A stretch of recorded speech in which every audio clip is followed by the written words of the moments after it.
Hello to those of you who are tuning in to this virtual hospice memorial service.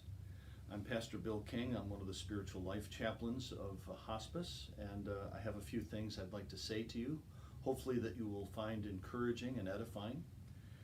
I've got a text that I would like to read as the premise for what I'm about to say. It comes from the prophet Isaiah, chapter 30, verse 18.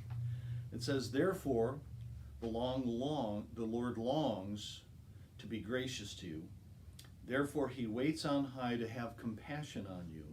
For the Lord is a God of justice. How blessed are those who long for him." The word that is translated long there from the Hebrew means to wait, and in particular to wait with an expectation. As a child, we waited with expectation for Christmas morning. Well, this is the kind of longing that is talked about here. This is the Lord longs to be gracious to you. Like many of you, I would commend you, those of you who are involved in this service. You have been touched by hospice as an active caregiver for your loved one, or certainly at least in support of their receiving in-home care and the opportunity to die with a measure of dignity. I just lost my mother within the last 2 weeks, and so I'm very much reacquainted with the idea of having a loved one pass in surroundings that are familiar to them. If you have enabled that, if you have encouraged that, if you've taken part in that, I want to commend you as someone who has a large heart, whom the Lord longs to show compassion to. The Lord himself has given us clues in the scriptures as to how to best minister to those in our care. It is his idea that in Genesis 2 he discovers and tells us that it's not good for the man to be alone. He needs a helper suitable for him. And so it tells us the story of how Eve was created out of Adam to be alongside him. Because one of the great things that hospice ministers to is the concept of aloneness, loneliness on the part of those who are passing from this life. To struggle through some of the depictions of disease and disease process, it can be very disheartening, it can be very disorienting.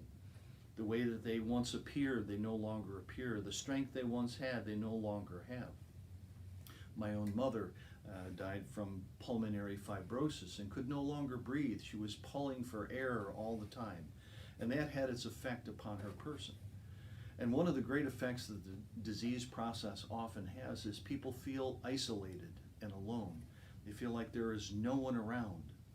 And so what was very important for my mother, and in my ministry I've discovered with other people the same thing, that what is very important is human contact and the sound of human voice near them, assuring them that they, like Adam, are no longer alone.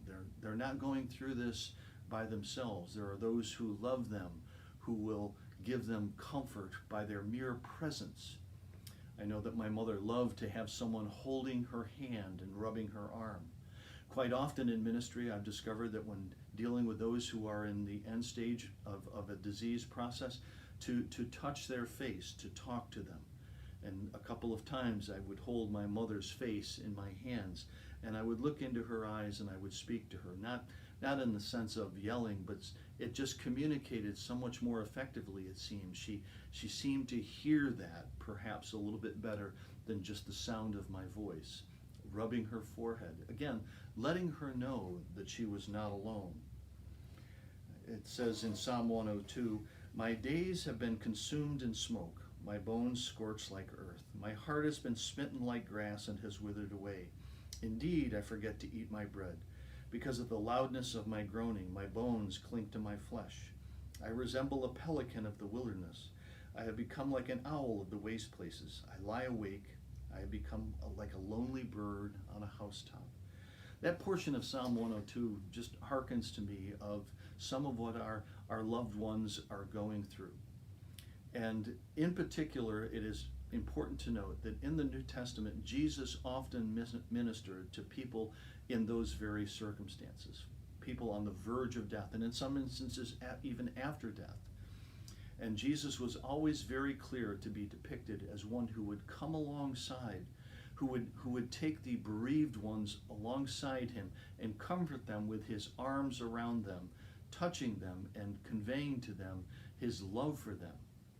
We're never allowed the explanation of why our loved ones or even ourselves go through some of the tragedies that face us.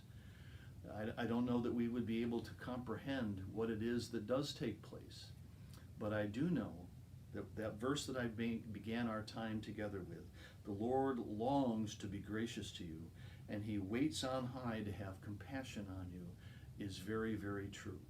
He longs to show you love, particularly those of you who have extended yourself in showing love to those who have passed. You have comforted them. You have let them know that they are not alone. You have ministered by touch and by voice and by many other means your great love and care for them. And that meets with the great approval of God. He loves when we show compassion to one another. So I urge you to take comfort in the fact that God will indeed strengthen you. God will indeed bring you peace if you will seek his face. He longs with expectation to be gracious to you. He longs with a measure of expectation to pour compassion out upon you. If you will allow him, let him take your face in his hands. Let him speak to you, to your heart. He will speak words of comfort. He will speak words of love. He will speak words of connection.